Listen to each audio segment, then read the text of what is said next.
Hello mga ka-harness, ngayon sobrang tagal ko nang hindi nag-YouTube. Minsan nga hindi ako maka-upload mula nung October 3rd week nang nilagnat si Harry hanggang tuloy-tuloy na yung grabe ang pinagdaanan ni Harry ngayon. So ito yung journey niya. Nung October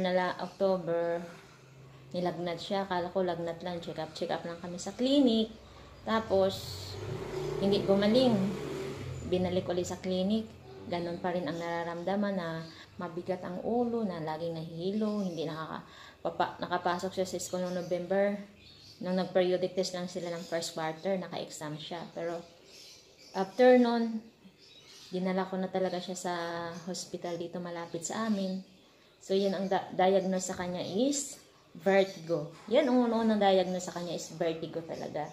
So, ayun, tinurukan siya ng gamot na for 1 week na kailangan niya mag-bed rest. After ng 5 days na yon, 5 days bala, hindi 5 weeks, nakapasok naman ulit siya. Parang isang araw lang, 2 araw. After nun, talagang ganun talaga, nahihilo siya, matindi ang pagkahilo niya, mabigat yung ulo niya. Tapos, sabi ko, wala na, dali na talaga siya sa talaga, na matingnan. So, una ko dinala sa Philippine Children's Hospital. Siyempre, alam po natin pag public, tiis sa pila talaga, maaga ka pupunta, pipila ka. Yung hindi nala ko siya doon. Tapos, ang dami-daming checklist na pinagawan ng doktor. Kailangan daw, ang finding sa kanya naman doon is Meniere's disease naman. Meniere's disease, yung may pagkahalintulad sa vertigo na nahihilo, na masakit ang ulo, may kumikirot. So, maraming pinapagawang OPD sa Philippines Children's Hospital kasi under pa naman si Ari ng 18 years old below, pwede pa siya sa Philippines Children's Hospital. Ngayon, maraming checklist ang pinapagawa sa amin. Pero ang una-una, MRI, sunod sa MRI, ENT, Opta, neurologist. Alam nyo ba, mayroon din siyang, after ang check-up namin doon, mayroon din siyang depression, severe depression, napakasakit. Talagang dinamdam niya yung hindi niya pagkapasok sa school. So tapos, need niya rin magsinan psychiatrist. So ngayon, ang unang pinapagawa sa amin ng doktor is MRI. Baka kung ano na yung mayroon sa ulo niya, nang takot ko kung ano mayroon sa ulo niya. After ng MRI na yun, talagang hirap na naman. Wala sa Philippine Children's Hospital. Takbo na naman ako sa East Avenue, sa public. Pila na naman. Kailangan balikan naman sa OPD. Check up ulit siya. Para i-refer sa radiology kung saan gagawin yung MRI. So ngayon, nakuha na ako ng request. Nagmamadali ako pumunta sa radiologist. Akala ko may schedule na, hindi pala kasi inasahan ko may CSWD doon sa hospital at saka malasakit. Ang sabi sa akin is, may guaranteed letter po ba ako pambayad? Sabi ko, ano po yung guaranteed letter? Kasi talagang, wala akong kalam-alam. Yung pala yung dadalhin, kuha ka sa mga politician, guaranteed letter para pambayad mo doon sa MRI. MRI kasi ni Harry 7,800, pero umabot siya ng 13 plus dahil may mga gamot na bibilhin, may mga gamit na dadalhin. So, ayun, talagang 2 weeks before din siya na-schedule. December 20 siya na-schedule. So, after nun, ang result ng MRI, nakuha ko ng January 2. So, pagpunta ko sa East Avenue is talagang kabado kung kasi yung pala, thanks God, wala namang difference sa problem sa ulo ni Harry. So, ngayon, after ng MRI, report kami ulit sa ENT kasi ang tainga natin may tayo diyang fluid na yan din ang nagbabalance sa atin. Pumunta kami ng ENT, no. Ngayon, doon nga na diagnose ng ENT na talagang may vertigo si Harry. Positional vertigo ba yun sa kanya? Positional vertigo. So, ngayon, wala na magawa ang ENT kasi yun na yung sabi naman sa ENT. Bago pala mag-ENT kami, napuntan din kami ophthalmologist. So, hanggang ngayon naka-schedule siya sa ophthalmologist kasi may mga pinapagawa sa kanya sa mata, may ititest sa mata niya. Kasi hindi basta-basta magpa-test sa public, kailangan ma-schedule talaga. So, ngayon, balik namin sa ophthalmologist ni Harry ngayong March 1. Yun. Tapos, nag-ENT kami. Ayun nga ang problema.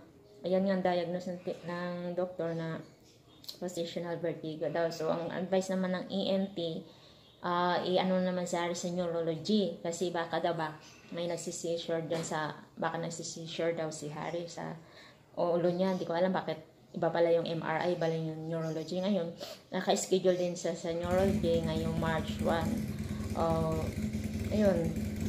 Pero, wala ng almost 3 months hindi si Harry nakapasok. Nung first quarter niya, naka-exam siya, pero yung mga activities hindi niya nagawa. Buong second quarter, hindi talaga siya nakapasok. Ngayon, pinag-uusapan pa kung ano ang gagawin ni Harry, pinag-uusapan pa rin ng mga teachers. Pero umpisa ng first week ng third quarter, talagang nakapasok siya is January 31, first day. Hanggang ngayon, I thanks God, wala pa siyang absent. So, pero ang pakiramdam talaga ni Harry is mabigat ang ulo, natas nahihilo. Pero may gamot siyang iniinom, Bistahistin. Pero ganun pa rin, sabi ko na kailangan mong tanggapin na ganyan ang nararamdaman mo. Minsan, nag-aalala ako sa bahay kasi alam ko papasok siya. Mahina yung pakiramdam niya, nahihilo. Pero sabi ko, minsan gusto ko nga wag na lang papasok pa isa. Kaso, nade-depressed yung bata. Pag nasa bahay lang din naman siya, nasa cellphone lang din naman, nagbabasa-basa. So, hinayaan ko na rin siya pumasok. Katulad niya yun na recognition nila sa second quarter. Sabi ko, umuwi na lang siya kasi wala naman siyang sa second quarter pa nagawa. Hindi raw siya pinayagan ng teacher. Pero pag uwi niya mamaya, i-congratulate ko siya. Ang tataka yun. Congratulations sa kanya dahil mula ng pagpasok niya January 31, hanggang ngayon nga, February 23, recognition sa second quarter nila. Sabi ko, umuwi ka na lang na. Kasi baka, iniisip ko kasi yung kalagayan niya, baka ba mainggit. Kasi buong second quarter, wala talaga siya naipasok. Kasi niya, bakit ako mainggit, mami? Pasalamat ko na lang kay Harry. Malawak yung pag-uunawa niya, hindi siya naiinggit. Ang gusto niya lang makapasok talaga sa school. Yun lang kaya pinapabayaan ko na lang. Ngayon, congratulate ko siya. Bakit magtataka yan? Kasi mula January 31 hanggang ngayon, tuloy-tuloy ng pagpasok niya kahit masamang pakiramdam niya kinakaya.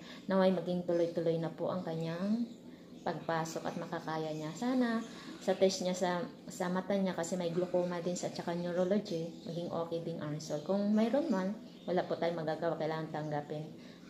Mami!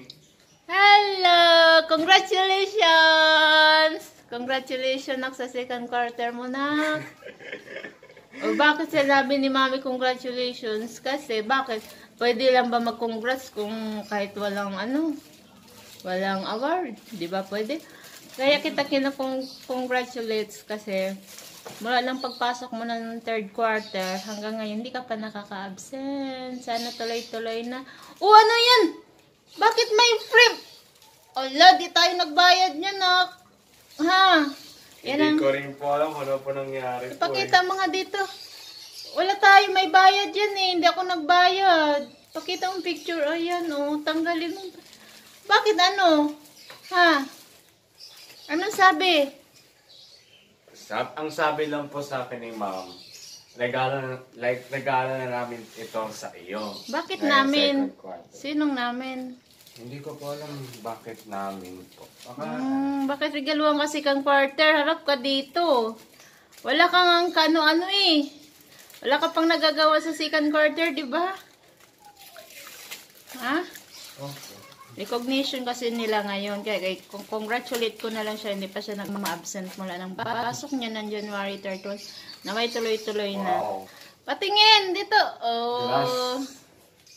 Alak ko. Huwag na pong tingnan yung ginawa ko. Wala ka, dali. Ayan, regalo daw sa kanya ng teacher. Layo! Wow.